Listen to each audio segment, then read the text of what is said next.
Good morning, Raphael. Morning, sir. How are you? Fine, thank you. We're just waiting for Councilmember Fleming, Yeah, and then we'll get to start. So I'll mute out until I see her arrive. sounds good. All right.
Eileen, did you have any indication from Ms. Fleming that she was going to be a little late this morning? I didn't, but if we want to give her a couple of more minutes, Oh, yeah. that would be great.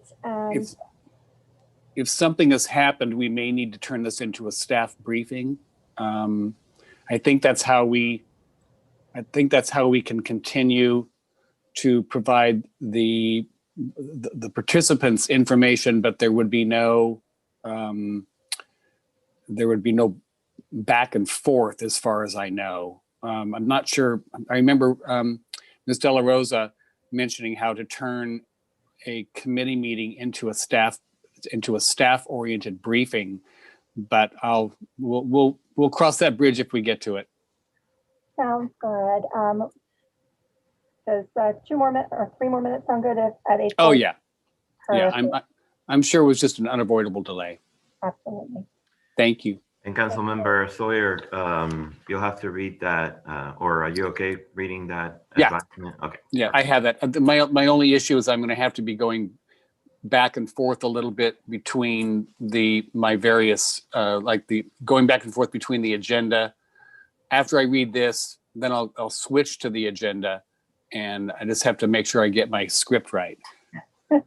If I had 3 screens, I'd be better off. If I could figure out how to use them.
Councilmember Sawyer, if you would like to go ahead and kick this off, that would be great. We'll just proceed as a staff briefing.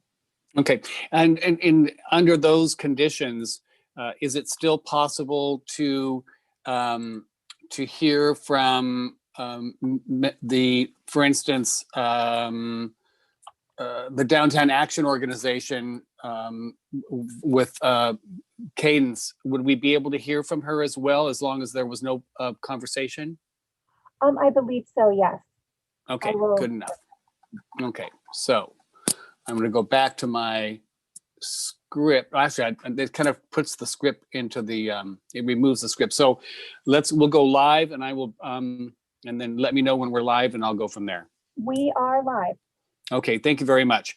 Well, good morning, everyone, and welcome to what was going to be a full-on subcommittee meeting, but due to a lack of quorum, we will be moving this to and there was unavoidable absences on the council side. So we will be moving this to staff briefing, and we will be able to take comments from the various issues on the agenda, but would not be able to move into a back and forth or ask questions. So this becomes, in essence, a report to those that are listening. So I needn't go through the restrictions or the various rules about how to involve the community in this particular meeting, because there will be no public comment.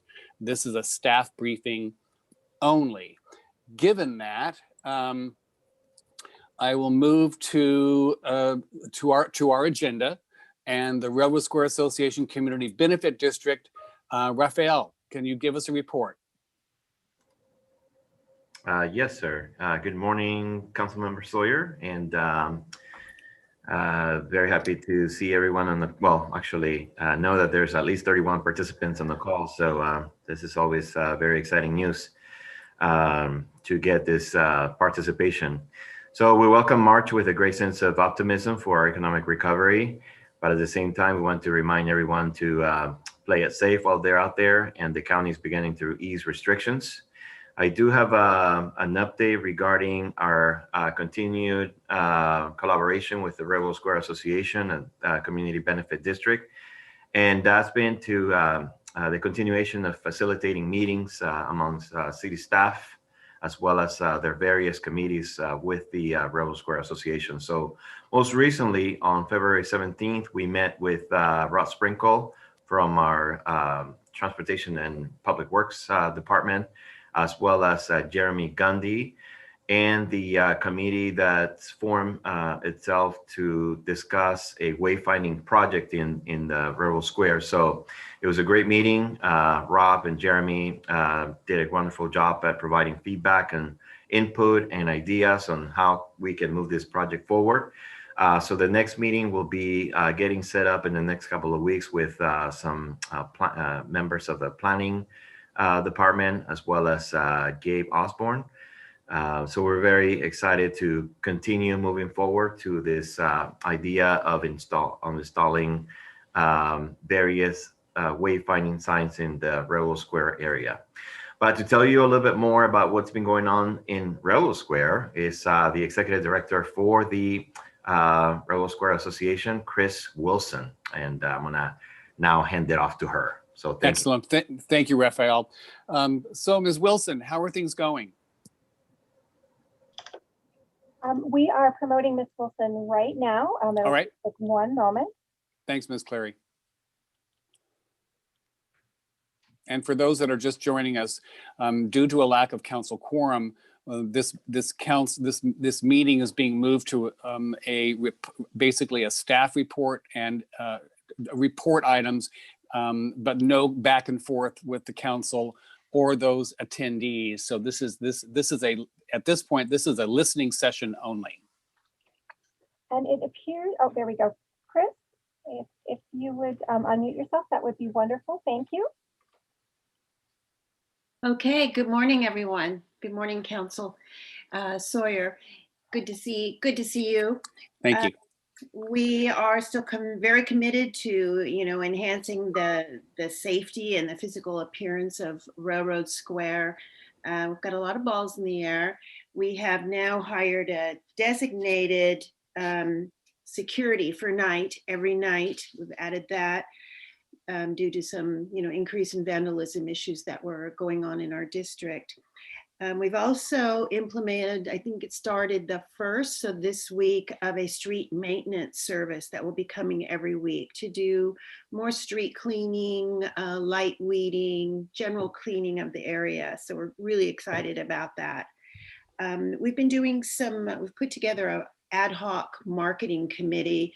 So we've done some focused radio ads to really highlight our restaurants, especially we did that during restaurant week, and we'll be doing that with our merchants too, to really promote business down there. Those are focused. Working on updating our website. And then in the works, we are still getting bids for our tree project. This has been a long project, getting bids on what it's going to cost to trim what needs to be replaced. Probably will be starting on 5th Street as sort of our template. But we're still getting bids and looking at the scope of the project because it will be including concrete and sidewalk repair. So but that's definitely moving forward and getting bids. Raphael mentioned the wayfinding signs. Thank you, Raphael, for your help with that. And we're planning, still in the planning stages of a Railroad Square Farmers Market, thinking it's a wonderful community activity that can be done safely, and to bring back a real local farmers, vendor market to our district is a goal. So we are meeting and going through the scope and projects and details and permitting of that. And we remain, also, graffiti remains a constant ongoing issue of removal. We're assisting property owners with graffiti removal.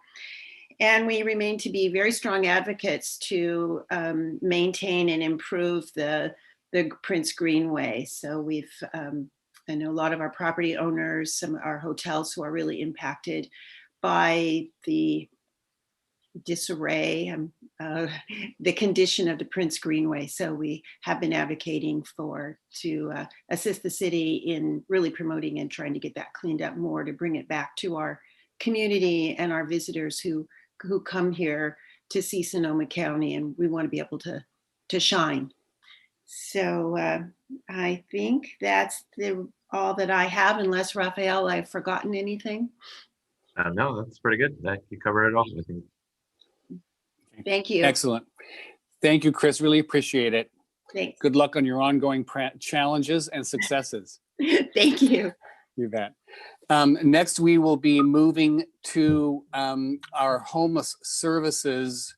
I take that back. 3.2 is the Downtown Action Organization, and Cadence Allenson is the executive director, and she'll be giving us an update report at this point. Welcome, Cadence. Thank you, Councilmember Sawyer. Good morning, everybody. I'll try to keep it quick today and start with the usual thank yous. Had a lot of support from a lot of city departments over the past month. So again, thanks for your partnership and for supporting our downtown businesses during this kind of continuously crazy time. Our business owners are still a bit on the edge and uncertain, especially since we remain in the purple zone, but there's hope that we'll be red soon, and that will change. We do thankfully have a couple new businesses coming in.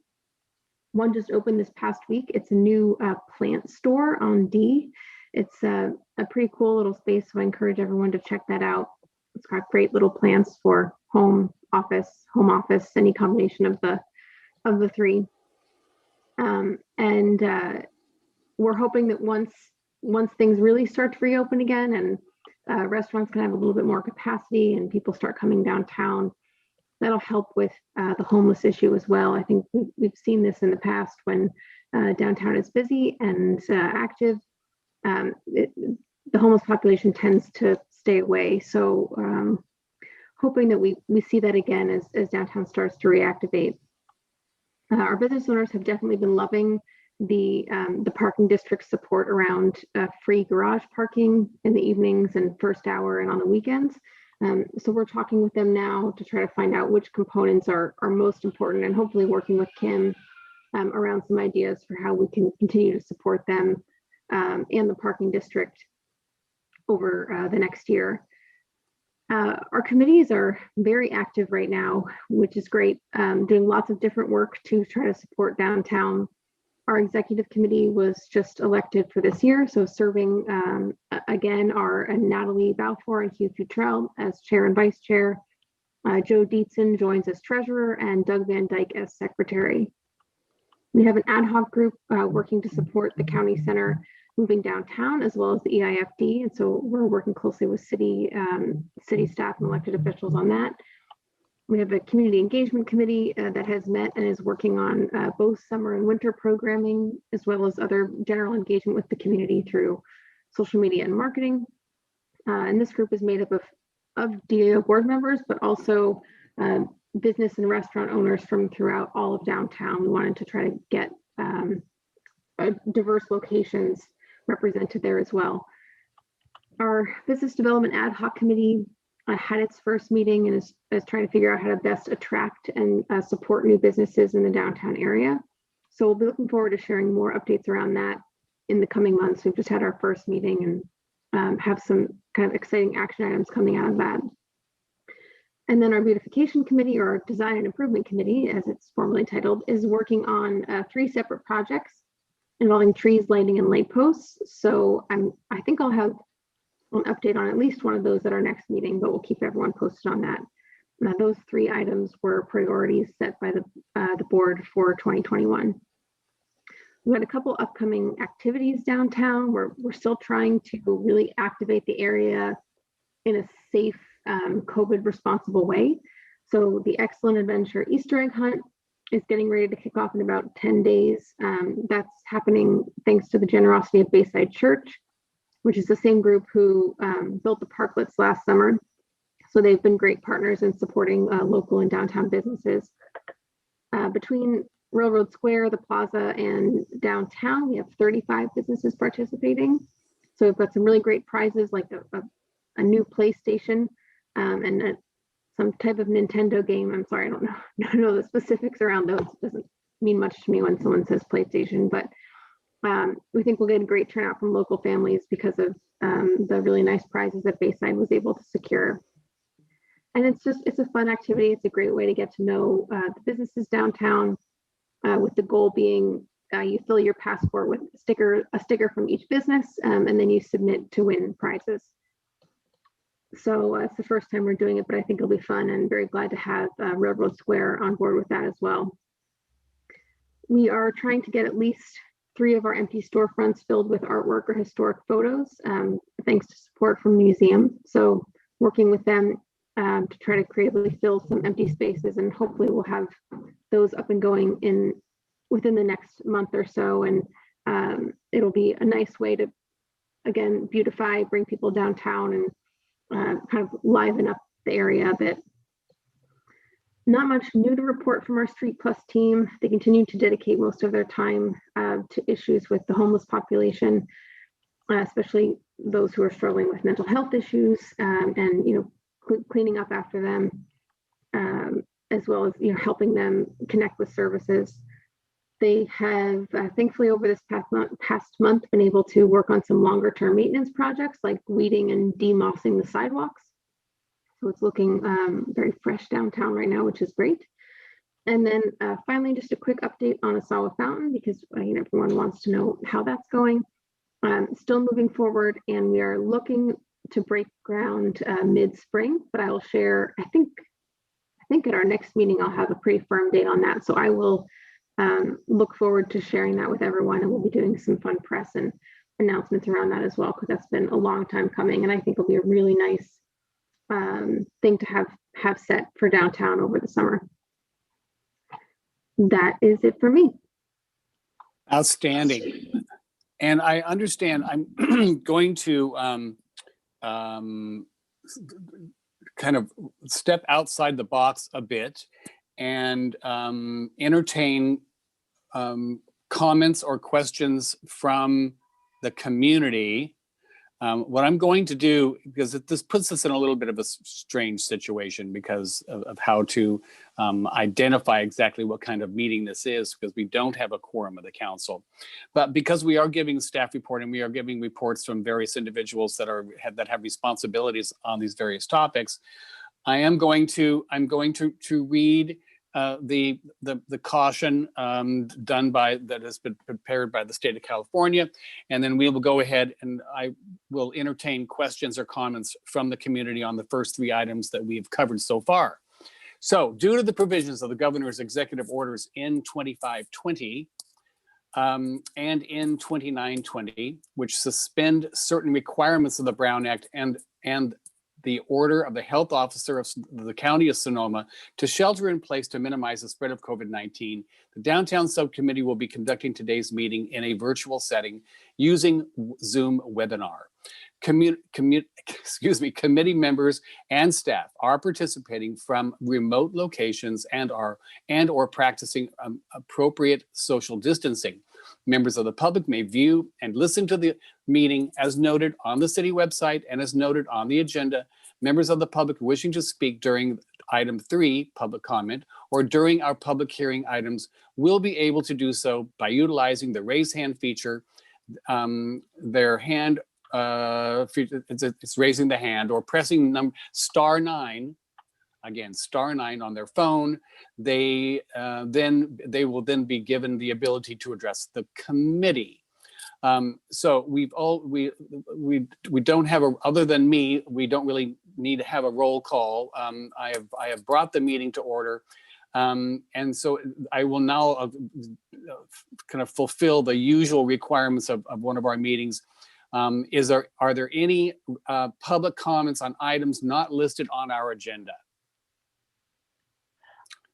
Eileen, no, do you?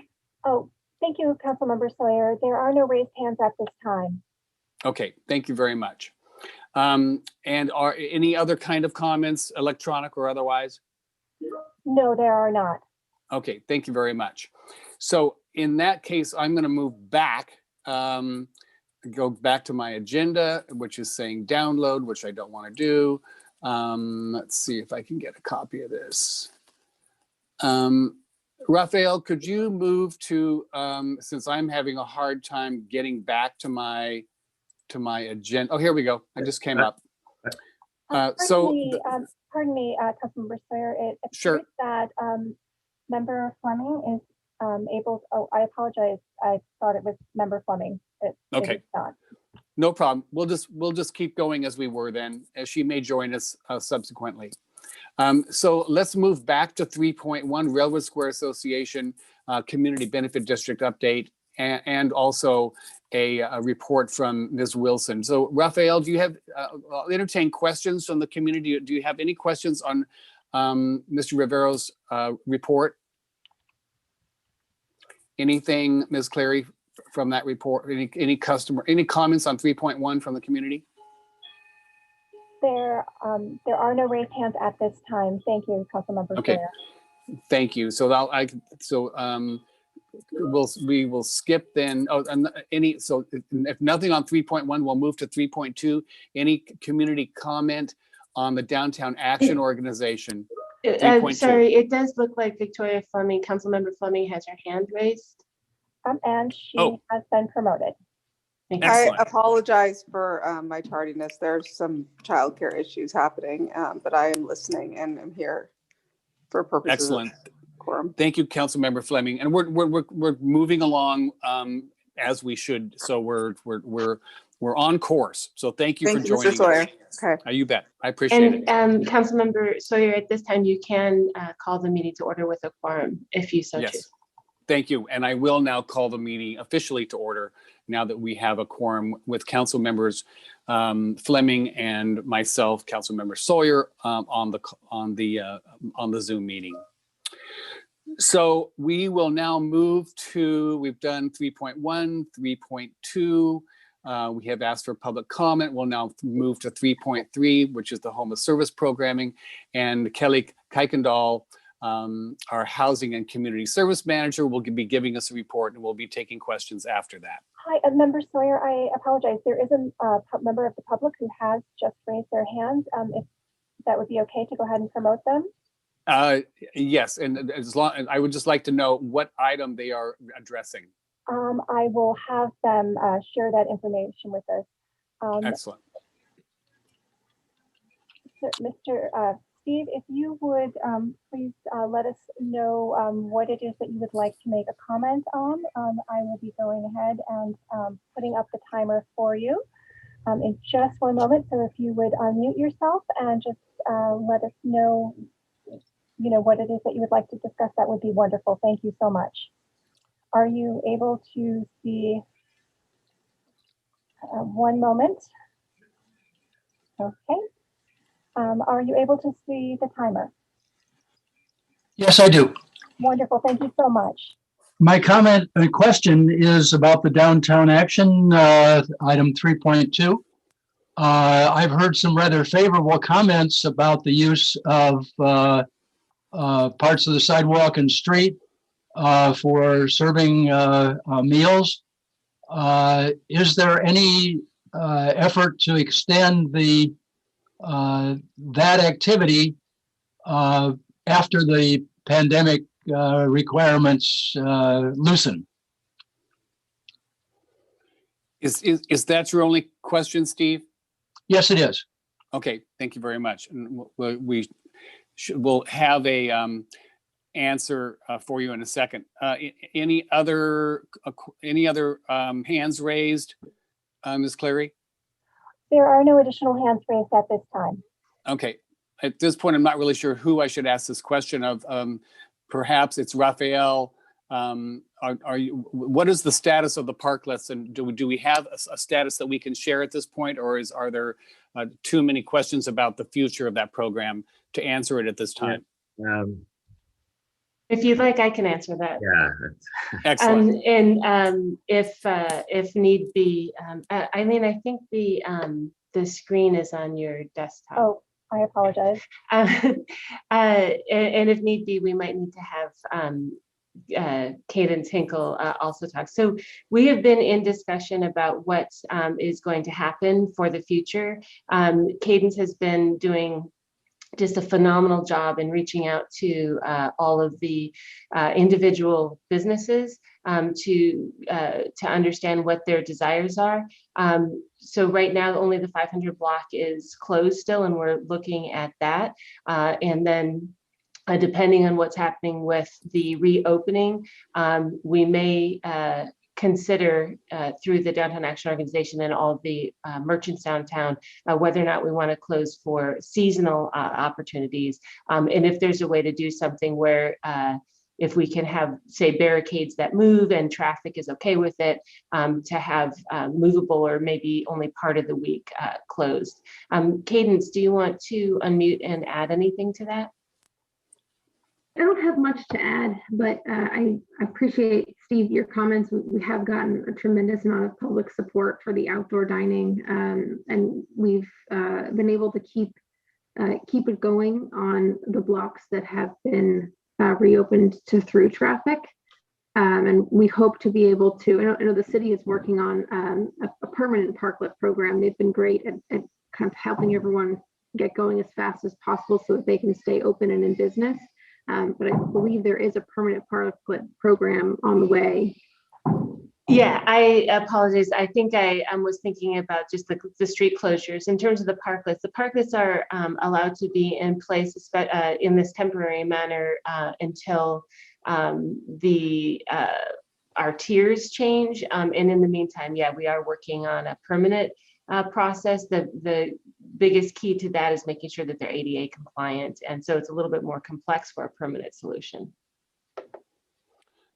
So I'm curious. So with our current programming and the size of our sidewalks, et cetera, we would actually be able to accommodate traffic or would traffic be closed wherever we have parklets? No, we would be able to accommodate traffic. So outdoor dining on the sidewalks is allowed by right. But you have to keep an adequate pathway available. But what you would do for the street is just have it in the parking areas. And so it's using what would have been a parking space for additional outdoor dining.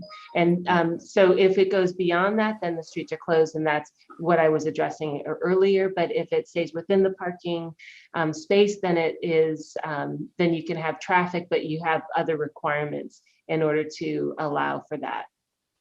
Okay. On a permanent basis. Okay, excellent. Thank you for that. Councilmember Fleming, any questions about this topic? Yes, I have one question, which is, do we, as it seems that we will be changing tiers potentially in the next couple of weeks, will there be a gap in the ability for us to continue the parklet service that has been offered during this time, or will we be able to have an exception to have continuity for our business? Councilmember Fleming, think, did you hear that question, Raisa? I did. I think I heard enough of it. Okay. Yeah, I mean, the issue, even if we change tiers, indoor dining is still severely compromised. We have allowed the outdoor dining until there's more normalcy. We will probably have to address some of the issues like, if you're at 25%, then, does that, like, the more you gain in indoor dining, the more it may affect our ability to continue to allow the outdoor without a permanent solution. But at this time, until indoor dining is allowed at like 100%, and then we have at least a pathway to address additional outdoor dining. Thank you very much. Thank you, Councilmember. Ms. Clary, any other questions from the community or anyone else? Thank you, Councilmember Sawyer. There are no raised hands at this time.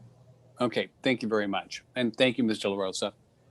So if I don't hear any other questions on 3.1 or 3.2, I am going to move to 3.3 with our homeless service programming presentation by Kelly Kuykendall, Housing and Community Service Manager. Kelly, are you ready?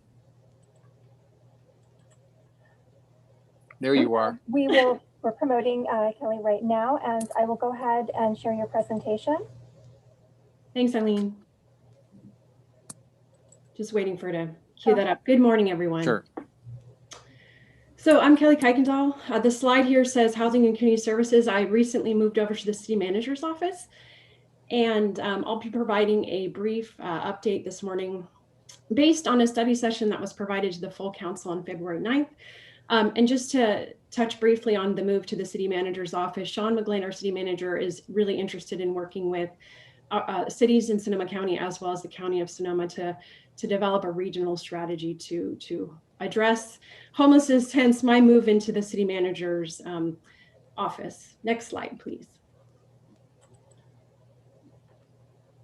I do want to say that Cadence and Sergeant Wolf provide the committee and members of the public with really great updates on homelessness and efforts to address homelessness in the downtown. And so I'm going to be joining these meetings as needed to provide the committee and members of the public with updates on the city's broader efforts to address homelessness and not just specifically to the downtown. This slide here provides an overview of the study session that was provided to council. I'll be brief this morning. The full presentation to council was over 20 slides. This is 7, and I know that you have a full agenda this morning. So the study session covered these primary areas. We touched on the city's strategy, Tier 1 work plan priorities in progress, and I'll cover those in the next couple slides. Our existing programs and COVID-19 response programs, Tier 2 work plan prioritization, and then staff, we sought direction from council on next steps. Next slide, please. So this slide covers our existing programs. I won't go into each of them, but just say that the city provides funding and support in 5 broad areas for day services, emergency shelter, street outreach and encampment response and resolution, housing support, and community-based solutions. There are a lot of acronyms here. I'm not going to take the time to spell them out this morning, but if you have any questions about any of the information in the slide or any of the slides, you can reach out to me directly. I'm happy to answer any questions you might have. The city's current budget for fiscal year 2020-21 is approximately $3.8 million, and that is for direct program support as well as administration of these programs. Next slide, please. The city has implemented a number of programs in response to COVID-19. That includes non-congregate shelter at the Sandman Hotel. Going back to March of last year, we had to downsize our shelter, the Sam Jones Hall shelter operated by Catholic Charities, to comply with social distancing requirements. So we downsized by about 60 beds, and we moved any at-risk individuals, so those most at risk of exposure to COVID-19, over to the Sandman. And we continue to provide non-congregate shelter there. We operated or opened a new program at the Finley Community Center at the parking lot, the Safe Social Distancing Program, and that ran for approximately 6 months between May and November. And that was set up as a safe alternative to street encampments for persons experiencing homelessness during the pandemic. So there's a picture here. You can see we provided tents. There were sanitary facilities, mobile bathroom, shower trailer. It was managed 24/7 by staff or private security. There was also on-site medical services and an ability to work with outreach workers to connect individuals with county safety net programs. That program cost about $680,000 and was operated by Catholic Charities. We recently completed an emergency shelter expansion at Sam Jones Hall. So I mentioned we lost 60 beds. We recently restored those through the construction of a sprung structure. It's a prefabricated structure, and that's in the parking lot at the shelter. That's restoring our capacity, the 60 beds that we lost. And the cost to construct that, as well as the first 6 months of operations, is approximately $3.1 million. So you can see in the slide, on top of our existing program budget of $3.8 million, the city has also invested approximately $10.3 million in COVID response. Majority of this is being funded by the city's general fund. However, we have submitted an application to the Federal Emergency Management Agency, FEMA, for reimbursement we're hoping for a bulk of the funding that's been put up for these programs. Next slide, please. Just one moment. I apologize for the delay. Thanks, Eileen. So tier one really is our existing programs, and then our COVID programs, which I just covered. I mentioned that we completed the program at Finley, ran that for 6 months, and it was very successful. We served over 200 individuals during that time. Mentioned that our FEMA reimbursement application, that process is underway. Here's a picture of the sprung structure at Sam Jones Hall. And we are now moving people into that structure from our encampments. And then now that we have this sprung structure up at Sam Jones Hall and we've restored our shelter capacity, we're looking at ramping down the number of hotel rooms that we have at the Sandman Hotel. Next slide. And really the goal or the purpose of the study session, in addition to providing the council and members of the public with an update on where we're at with homeless services, was to seek input on our tier 2 work plan priorities, and those are outlined in this slide. So we've identified additional improvements out at Sam Jones Hall related to the sprung structure. We're calling it phase 2 improvements. We presented some ideas around a safe parking program, an overnight safe parking program for individuals living in their vehicles and RVs to safely park overnight and have access to sanitary facilities and potentially wraparound services. And that would be on city property. And then alternative shelter, that would be similar to the program we implemented at Finley. Similar to what the county is doing out at Los Guilacos or the trailers that they have at the fairgrounds. And that would be a 24/7 program, what staff were calling a managed camp. again, potentially on city property. And then an RV parking ordinance, our Transportation and Public Works staff presented this to council. And really that's about implementing some restrictions on overnight parking throughout the city. So these were the 4 key areas where staff sought direction from City Council during the study session. Next slide, please. This is my last one, so just about to wrap it up.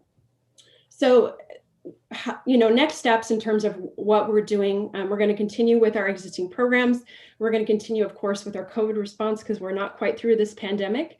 And then we're in the process of, like I said, during the February 9th council study session, we sought direction from council in these 4 key areas. So we're in the process for the first 3, and there are some estimates identified in this slide.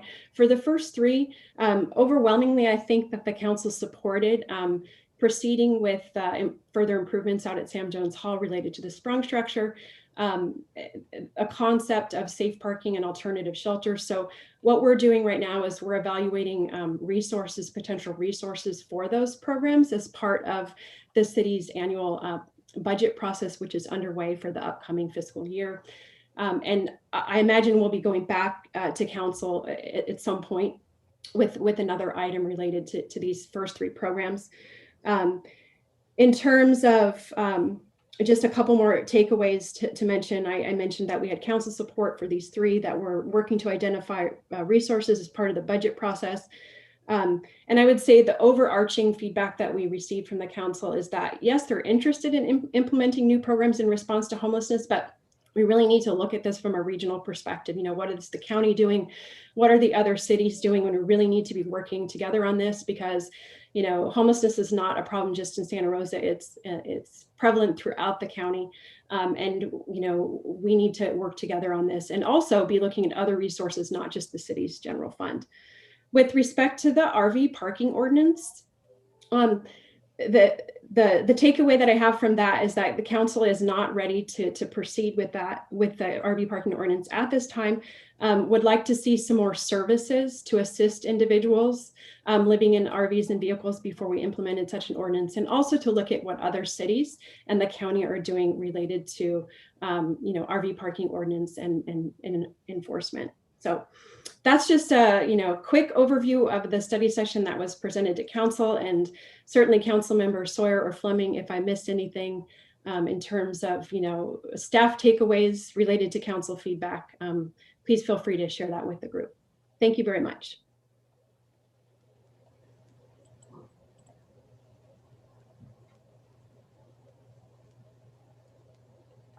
Councilmember Sawyer, you're on mute. Sorry about that. Regarding social distancing, and I know that we are always balancing people's privacy and their ability to have a little more space than what sometimes is provided in a shelter.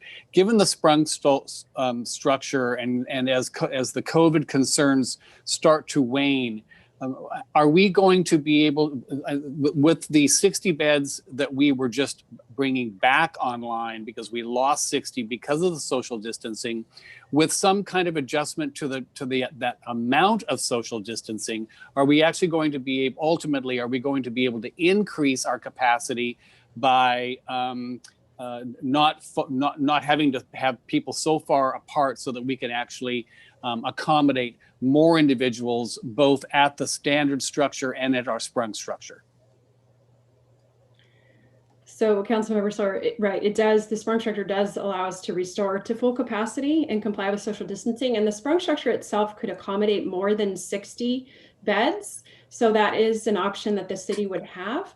I think we'll have to evaluate, if that's the best, option for the facility and the people that we're serving there, and the promise that we've made to the community. Over the years, we've continued to increase capacity at Sam Jones Hall. And I know that's been a concern from neighbors in the area that we continue to do that. So yes, we could do that, but I think we need to think through in terms of is it the best option for programming, and then making sure that we're also doing community outreach to seek input on, further expanding the shelter. Yeah, it's not as easy as just putting in more beds. So yeah, I appreciate that. Councilmember Fleming, any questions at this point? None, thank you. Okay, thank you very much. So now, Ms. Clary, do we have any questions from the community? There are no raised hands at this time. Okay, thank you very much. Well, if there are no questions from the community and no questions from council, thank you, Kelly, very much for that report. It's interesting, and it's good to keep us posted so that we see the not only the efforts, but the costs of those efforts as well is no small sum. And I hope our hope that our reimbursement percentage is high. So thank you very much for working on getting as much of that reimbursement as possible. I know that that's a major part of our endeavor. Thank you. So you bet. Thank you very much. So we'll then move to 3.4 public safety. Sergeant Wolf, are you there? Yes, I am. Good morning. Okay. Well, you want to give us a report from your perspective? Yes. So some of this has been heard from other people speaking, but both the downtown corridor and Railroad Square, both sides of the freeway, have definitely been experiencing an uptick of vandalisms and graffiti during the nighttime hours. I have placed an extra patrol request for those areas, although they are still occurring. And we're looking at some kind of creative options that may or may not help. I'm optimistic at this point. Hopefully we catch the people responsible in the near future. Trespass letters we begin distributing. We do have our attention's kind of divided right now as we have some large camps we're focusing on, particularly on Industrial Drive in Jennings Park. But we've gotten most of those distributed and most collected, and we'll continue with that. It's just taking a couple weeks longer than it normally does. The underpasses remain an issue. Public Works is continuing to do weekly cleanups, and they're doing a great job out there. With the movement of people from the camps, we are seeing a slight uptick. We were able to identify 6 individuals from the industrial camp that did move to the underpasses, and there have been some impacts on the community around there. I've received reports that one property owner lost a couple tenants because they were frustrated with the circumstances at the underpass. So we're trying to triage that as best as possible while managing some of these other camps.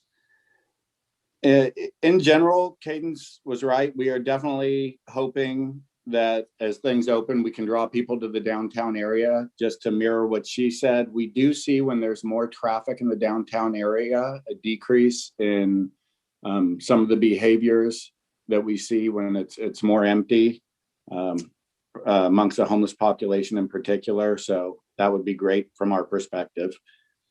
The Greenway, following our cleaning of it, it's definitely not perfect, but it's staying relatively clear compared to our past experiences there. We're trying to stay on top of it, and I'm in contact with some of the community leaders in the Olive Park neighborhood, as well as some of the business owners on the Railroad Square side. And I've gotten some pretty positive reports back. Again, it's not perfect, but there were some issues with drug sales going on there. Now that the population has decreased there, we've been able to do a little more enforcement as time is allowed, and it's still happening, but to a much lesser extent. And I think it will be something we're able to stay on top of a little bit better. And just to touch on one thing, kind of tied into what Kelly said too, the Finley social distancing site was pretty successful with our population at the underpass. The last time that got cleaned up, a lot of people accepted it. I believe we actually filled it at that point and still had some interest. Just so people are aware of that. The last thing I'd like to talk about is the city has started a group, the debris removal team. It's a function of Public Works, and they've only been going a couple weeks, but it's a pretty amazing system. Members of the community can either call or go online. I believe online is ideal, and submit the ticket for areas where there's trash. And it gets added to the list, and they come out, and I don't know what the response time will be as it grows, but right now it's been working out really wonderfully so far as identifying areas where there's been a lot of trash left and getting that cleaned up. And that's all I have to report. Okay. Thank you, Sergeant. No, I'm going to open up a can of worms with this question, but the condition of the Prince Memorial Greenway has disappointed me, and I'm sure other council members and members of the community who have long wanted to be able to use that space and that path freely and safely. Has there been conversation about video surveillance on that particular city asset? And whether or not that's something that could really be considered? I know there are all sorts of concerns, not the least of which those brought up at the ACLU. But I'm wondering if there wouldn't be an opportunity to use those tools to help dissuade some of the unfortunate behavior occurring on the Greenway. Personally, I love the idea. It has been brought up fairly extensively from both community members of Railroad Square, the Hyatt, and those areas most impacted. It does bring up concerns related to cost. It got brought up at the downtown subcommittee, I believe. It may have been a year to 18 months ago. Mm-hmm. And there were some talks with city IT, so it has been looked at once. It would be great to pick it up again. Absolutely. It was just the issues associated with both video storage and then how well it could be monitored. But I will say that, you know, we've seen it be extremely effective in the past. Courthouse Square is a really good example of it. Right after we put the cameras in Courthouse Square, we were able to view them from our office. And if anyone doesn't know, we have certain tools, like we have electric motorcycles that enable us to respond very quickly down the creek trail or to the square. Our office is located centrally downtown. So we'd see things like people shooting up on the camera that we wouldn't have been aware of because we weren't there. And we'd respond and literally be there within 30 seconds. And it helped because within a couple of weeks, people realized that if they were engaging in those behaviors, they were getting arrested very quickly. It was very effective. Right. Well, I appreciate that. Well, something for a future conversation. Again, I just, you know, we're oftentimes looking for tools to help mitigate certain situations. It doesn't mean that they would necessarily be there forever, but I think there is a place to minimize, at least for a period of time, or mitigate some of these behaviors that make people feel uncomfortable using that asset and that pathway. So thank you very much for that, the answer to that question. Councilmember Fleming, any questions for Sergeant Wolf? Just wanted to tag on to what you suggested and throw out the thought about the cameras that are in Courthouse Square that stream to YouTube, and just say that, you know, I know that people aren't glued to watching the square all the time, but that I was curious to know if the fact that there are cameras on the square that are just generally viewable by the public make any difference, because I know that I turn it on from time to time to see what's happening down there, and just curious to know if a similar program could be implemented in a high use public zone. I think it would look a little different. We don't get a lot of calls, if any, really related to the public cameras. Most of what we have is just observed by us or our dispatch, where we have the cameras up and are viewing them. But I think it's because of the angles and distance with the ones in Courthouse Square. I believe if it was arranged somewhat differently, it could be an effective way that people from the public could call in if they saw things. Okay. Thank you. I thought maybe it just might, not just people watching, but the sense of people knowing that there are eyes on might change the outcome. But I appreciate that there's a lot of factors that go into it. Thank you. Thank you, Councilmember Fleming. Any other comments, Sergeant Wolf? No, that's it. Thank you. Okay, any comments from the community? There are no raised hands at this time. Okay, thank you very much. Well, in that case, we will move on to our update on, oh no, it's the shared mobility services presentation. Nancy Adams, are you on? I am. Good morning. Can you hear Excellent. me? Good morning.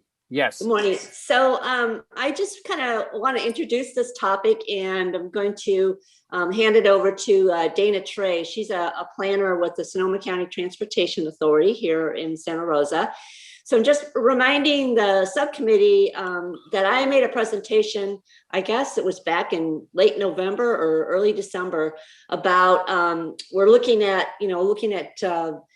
creating some shared mobility devices for Santa Rosa, and the study session that it was presented to the council in November as well, and the council gave staff some direction to create a pilot program and then establish some sort of regulatory framework. So it's kind of we're on two different tracks here. So staff is pursuing that, but this is the bike share grant that the Sonoma County Transportation Authority and the Transportation Authority of Marin received about 3 years ago.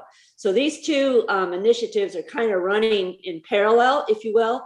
So I wanted to just update the council subcommittee on the bike share process. And so I'm gonna at this point hand it over to Dana. She'll go through a few slides and then I'll wrap up once she's done. So thank you. Thank you, Nancy, and good morning, council members. I'm Dana Teray with the Sonoma County Transportation Authority, and I'm here to talk to you about the bike share program that we've been planning, excuse me, with our partners in Marin and cities along the current SMART corridor, including Santa Rosa.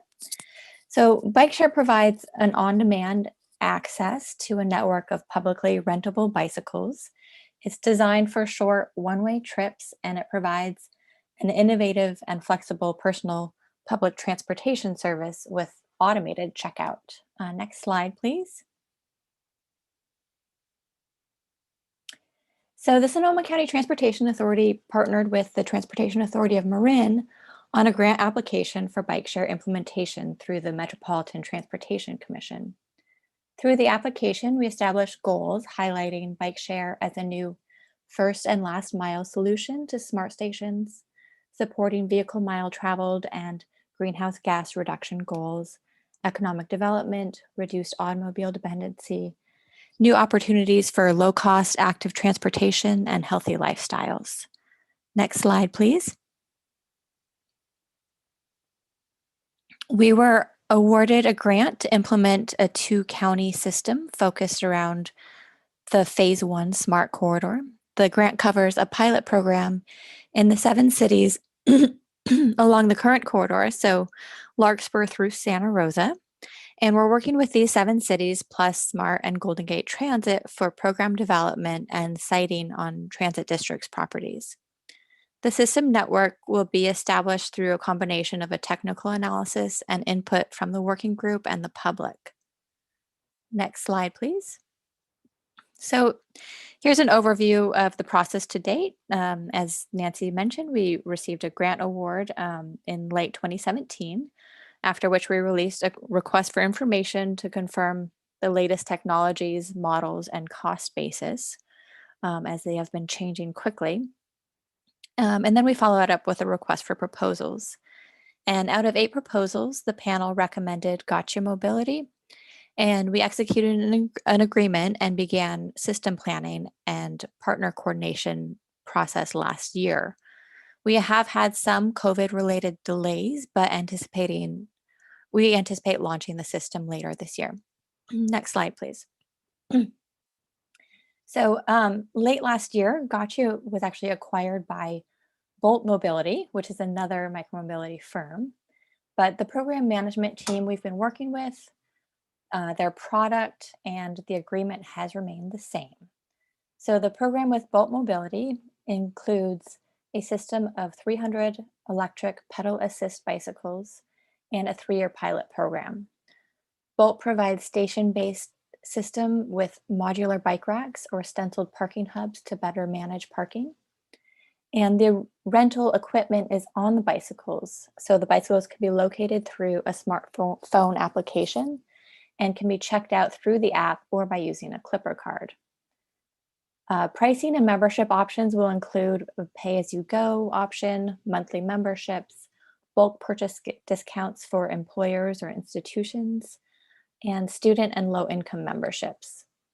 The team we're working with has extensive knowledge and experience in the shared micromobility industry, and they offer unique equipment. The electric bicycles use a small electric motor in the front hub to give you a boost while you're pedaling. And the bicycles come with a front basket and an integrated lock. The tires have puncture-proof inner tubes and magnesium alloy wheels, which among other features make them more resilient to the elements while they're outside. The batteries are in the down tube and are swapped out when they get low on charge. So the bikes are GPS enabled, allowing riders to locate them in real time. And to initiate a ride, all you need to do is scan a QR code that unlocks the front wheel cable lock. And riders are charged according to the time they use the bike and based on their membership plan. So there will be an option to scan a Clipper card connected with your account to the RFID reader on the bicycle as an alternative to using a smartphone. And we are looking into physical sign-up locations so that unbanked riders can pay in cash ahead of time. Next slide, please. So last week, we released an online public survey to collect input on parking hub locations, which will be used along with a technical analysis to inform a parking plan and distribution of the 300 bicycles throughout the system. The SCTA distributed the survey to a broad list of stakeholders, our newsletter, social media, and websites, and the City of Santa Rosa further notified the community through the City Connections newsletter and on social media. As of yesterday, I was informed that there were 324 survey entries throughout the proposed system, which is really great input in a short amount of time. The survey allows people to drop pins and locations where they would like to see the bike share hubs, and to provide input on how they imagine using the system. The survey will be open through March 19th, and it's available on the SCTA website. Next slide, please. So while we have the survey out, we are working with our working group members on presenting updates on the program to various committees. And we are getting close to finalizing a draft coordination agreement that defines the roles and responsibilities for all of the parties involved and how we will work together. The participating agencies are also preparing council agenda packages, which they will present to request operational approval of the system.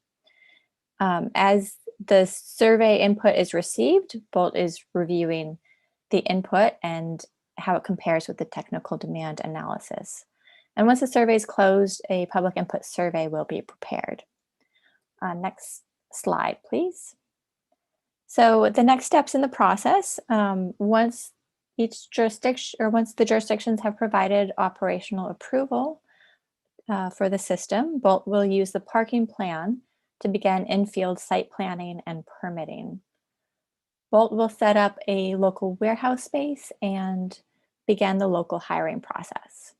This will lead to the launch of a marketing campaign ahead of system launch, installation of the system, equipment, activating customer service support, and holding launch events. And after deploying the program, we will be collecting data to evaluate the effectiveness of the program on a continual basis. Next slide, please. So with that, I would like to thank you for your time and interest in this item today, and I'm happy to respond to any questions you might have. Well, thank you, Dan. I do have a question. I hope it's a simple one. I just wanted to kind of get a sense of the scenario. I get off the train, I access a bike, I go to Memorial Hospital because I have some tests I have to get performed. I go in the hospital, that's party A.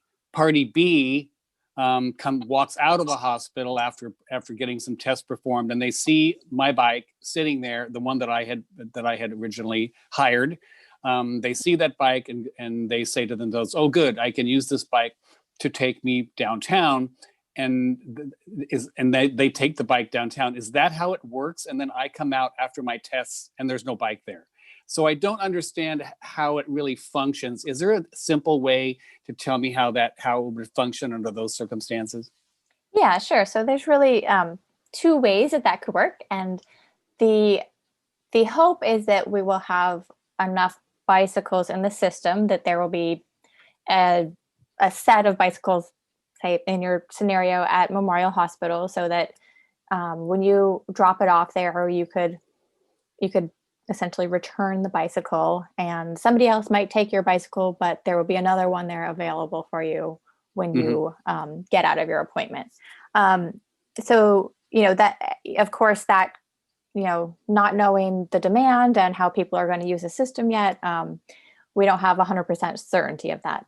The other option is that, you would be able to put the bike on hold, and so essentially keep your trip going if it's going to be a shorter trip, and then that would guarantee that your bicycle would be there. It would make it unavailable to somebody else who is looking to use a bicycle, and would hold it until you need it again. So it's, given the pricing plans, that's probably not going to be something you could do all day.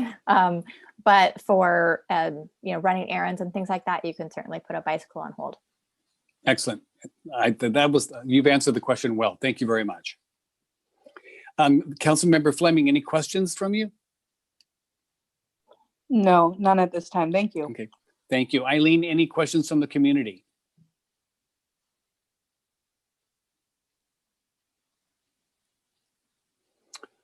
Eileen, do we have you?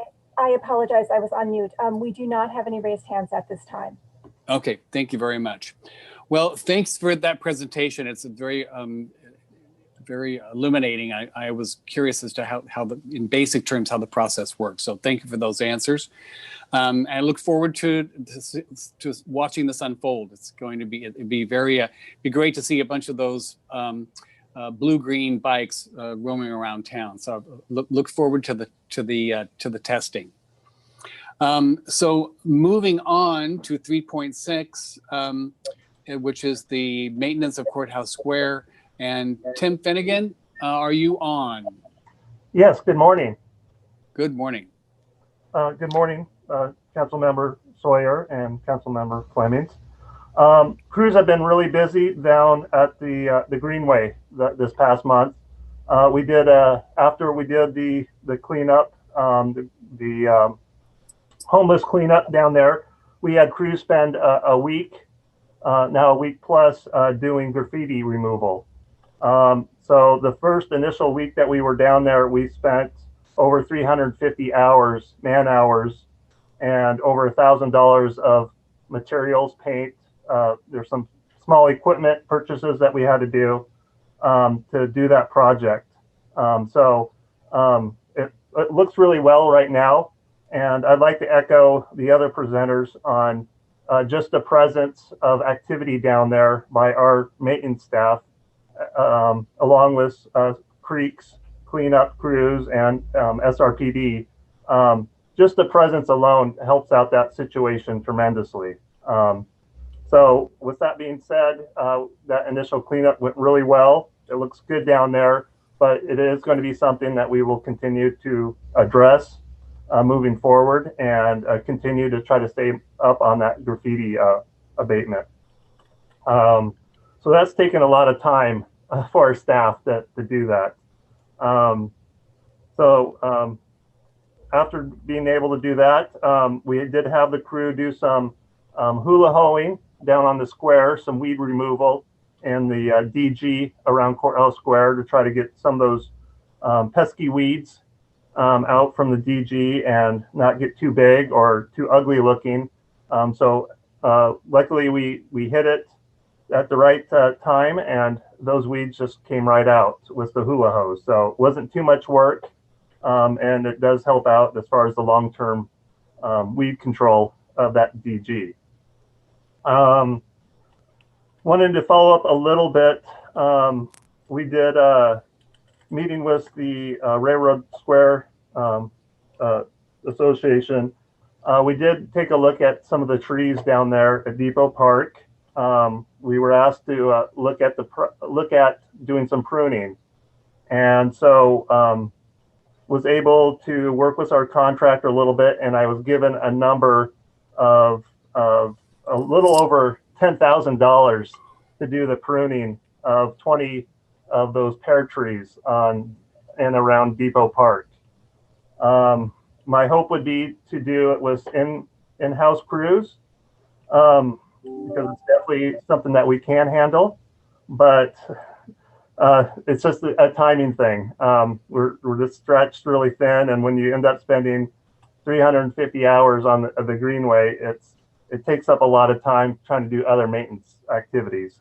So the hope is still that we can do something down there. There is no hazard to those trees, which is great, but it would definitely spruce up that park a little bit if we were able to do some of that pruning. So that's a work in progress.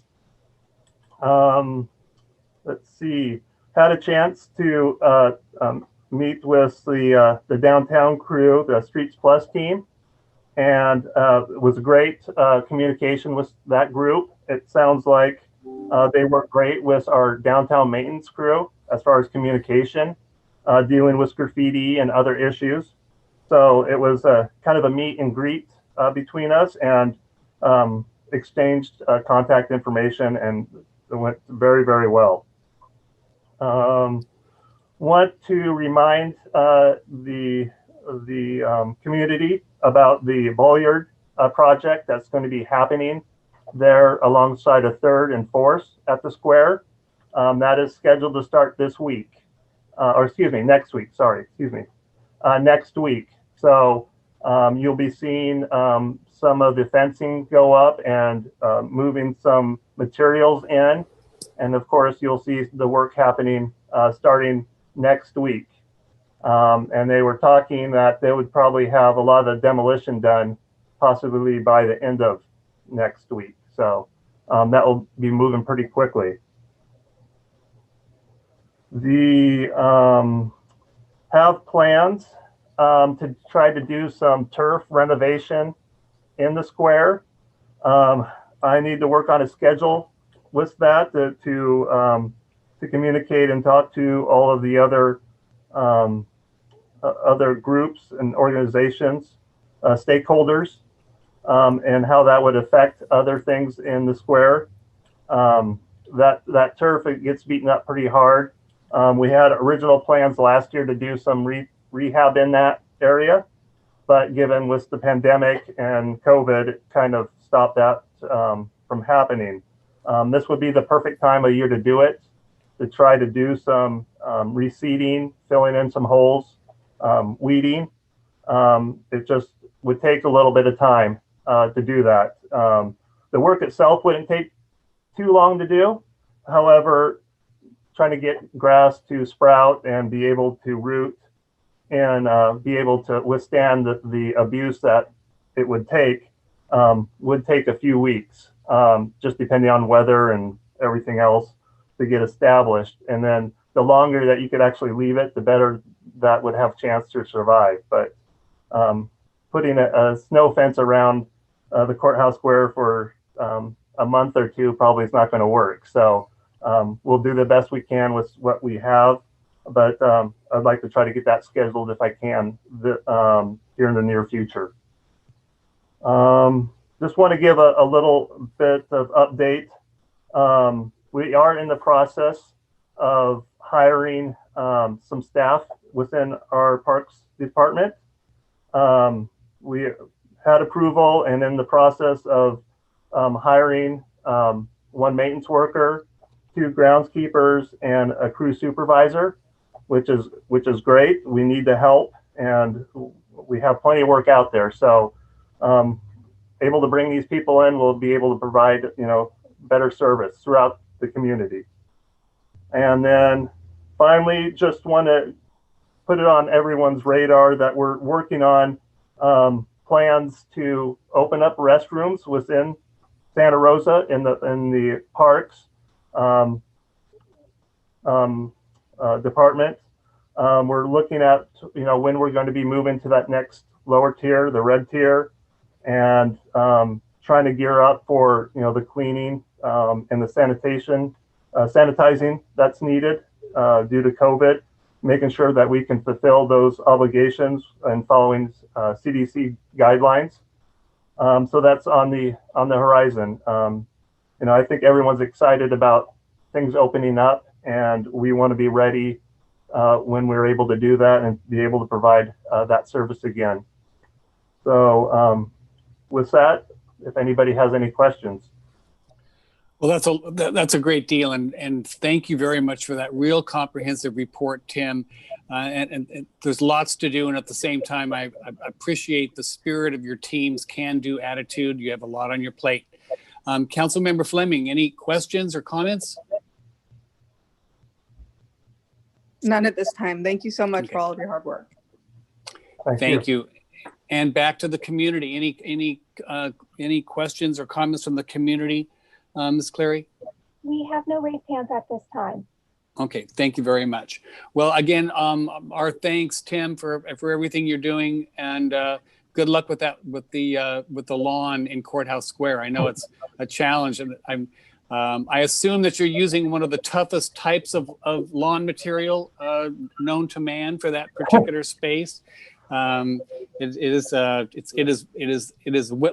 overly loved, which is maybe that's a good problem to have, but I know that it's a challenge for all involved in maintaining that space.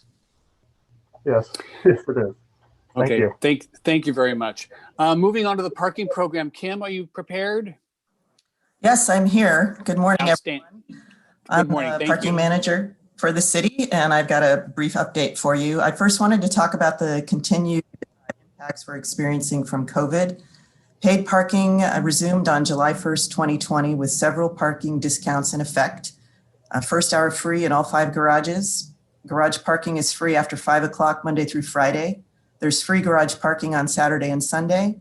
The first mobile payment parking session that is used by a party can receive a credit of up to $3.15 in value when you use the Passport parking app at a parking meter. And if you haven't taken advantage of that, the code to use is PARKSR. Value zone meter rates were reduced to 75 cents an hour through December 31st and returned to $1 an hour on January 1st, 2021. And meter reservation fees have been waived for temporary parklets. The estimated revenue reduction to the parking fund since July 1st due to these parking discounts is about $200,000. Parking activity was slowly rebounding through summer and fall, but dropped significantly in December and January when outdoor dining was again shut down. Since outdoor dining has resumed, we're seeing an increase in transactions in February. The council approved the extension of the discounts in December until the county reaches the yellow tier, or June 30th, 2021, whichever comes first. The garage reductions do not appear to be changing parking behavior. We've compared the year-over-year percentage usage of all of the parking options, and we're seeing the same proportional split. 30% of the transactions continue to be in the garages, 15% in the lots, and 55% at on-street meters. While the proportional use of the parking spaces is the same, the total volume of activity is down by about 60%. February was the best month for meter activity, showing a drop of 50% over last year. Permit sales are down by about 1/3, and revenue is down 54% year over year. Revenue reductions from COVID are continuing to have an impact on the parking fund reserves. The available fund balance on June 30th, 2020 was $8 million and is expected to be $7 million on June 30th of 2021. We're expecting a partial recovery in fiscal year 21-22 with revenues bouncing back to the fiscal year 19-20 levels, which in fiscal year 19-20, we lost revenue for 3 months, April, May, and June, with full recovery not expected until fiscal year 22-23. It's important for the parking fund to rebuild its reserve balance to fund the necessary capital improvement projects to extend the useful life of the garages. For any of those of you listening who don't know, the parking fund is an enterprise fund and is required to be self-sustaining, generating sufficient revenues from parking user fees to cover operations and maintenance and capital improvement costs of the parking program. I've got a few project updates for you. We're expecting approval of a building permit this month for the new parking equipment in the garages. So we're hopeful that installation will begin in April and should be completed by July. The new equipment utilizes barcode scanning technology and will eliminate the use of magnetic stripe tickets that we're currently using. In addition to being easier and less expensive to maintain, the barcode technology offers new opportunities for validation. For example, the Roxy Theater plans to have a barcode printed on their movie tickets, which can be scanned to provide validation in the garage. The existing equipment is 20 years old, so we are very much looking forward to having new, reliable system in place.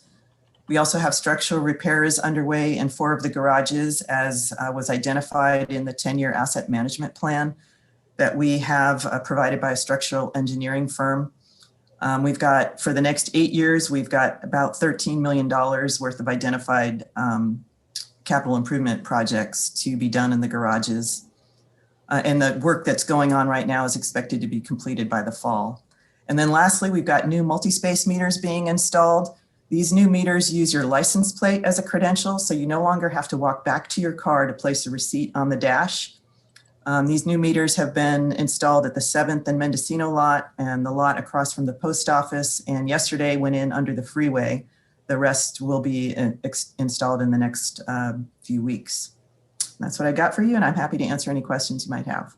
Thanks, Kim. Appreciate it. I don't have any questions, just a comment. And thank you for everything you're doing to try to minimize the negatives and accentuate the positives. And it's a mixed bag, but it's a real challenge to go through this pandemic when faced with the realities of parking downtown.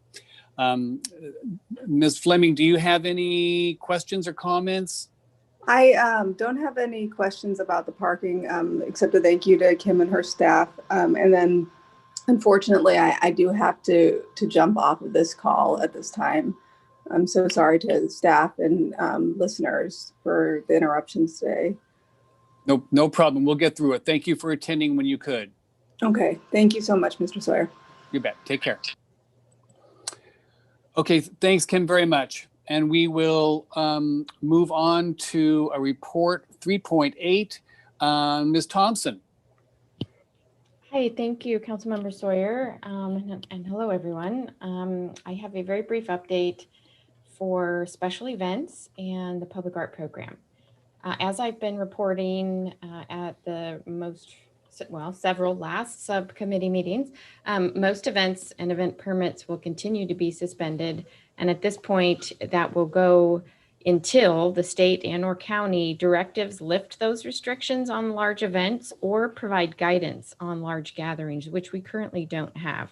If you are following the blueprint for reopening, there's a kind of clear gap in guidance for gatherings. The only guidance is to limit to 3 households. Obviously, that does not really make sense for any kind of large permitted event. So we await that guidance. We have created a matrix to help us look at the different tiers of reopening and what types of gatherings in public spaces that are permitted by the city of Santa Rosa could take place. But again, it kind of is very restricted by the current guidance and health orders. For the public art program, briefly, I will share that the public art program annual work plan for fiscal year 21-22, which would start July 1, was recently approved by the Art and Public Places Committee and includes the implementation of recommendations from our newly adopted strategic plan, which is a 4-year plan running, 3.5-year plan running from now through fiscal year 2024. Some of the items that we will be tackling in our first implementation plan, first year of implementation, will be kind of general categories such as community engagement and input, including building stronger relationships with community organizations, building and sustaining community participation in public art programs and development, building an advisory board for the public art program. The area of governance and administration, we're hoping to focus on partnerships, funding and prioritizing maintenance for all new public art, and prioritizing transparency and accessibility for our programs and opportunities. In programming and projects, we're looking to do a public art audit to see where public art is throughout the entire city, not just city funded or city commissioned public art. We are going to be opening up new grant opportunities for arts organizations as well as for individual artists to work in neighborhoods or do projects for communities that have been overly impacted by recent crises, such as the COVID-19 pandemic and fires. Again, partnerships and maintenance are high priorities in our programming areas as well. We also will be launching some PR and marketing for the public art program, better utilizing our existing communication tools, but also maximizing our outreach, doing more social media and comprehensive marketing campaign with improved website access and other ways to find out what we are doing. So that is kind of, in a nutshell, what we're hoping to start tackling in our first year of implementing our new strategic plan for the public art program. Lastly, two quick items. We have a current call for artists open for the 5th Street parking garage. That is still available for artists to apply. If you go to the website, srcity.org/5th Street Garage Art, you can find out more about that project. And then finally, the National Arts Program, which is one of our annual art exhibits and competitions, usually hosted at the Finley Community Center and funded by the National Arts Program Foundation, is online this year. Please check out the online exhibit, including 198 pieces of art by Santa Rosa residents or City of Santa Rosa employees, at our website, the Inside Out There website. So the address is insideoutthere.com/national-arts-program. You can also find it from the main page of the insideoutthere.com website. So that is my update for today. Thank you for indulging me. I went 1 minute over. Thank you so much. No, thank you, Ms. Thompson. That sounds like a lot of good news, and thank you for all your efforts. You know, art is such an important part of a community, and I really, anytime we can increase our number of exhibits and maintain those exhibits, you know, it's all good news to me. So thank you very much. I appreciate it. And Councilmember, we became a staff meeting as soon as Councilmember Fleming departed. Good point. Thank you very much. And I believe that this staff meeting, if there are no other comments from staff, I believe we will bring this meeting to a close. Thank you all very much. Okay.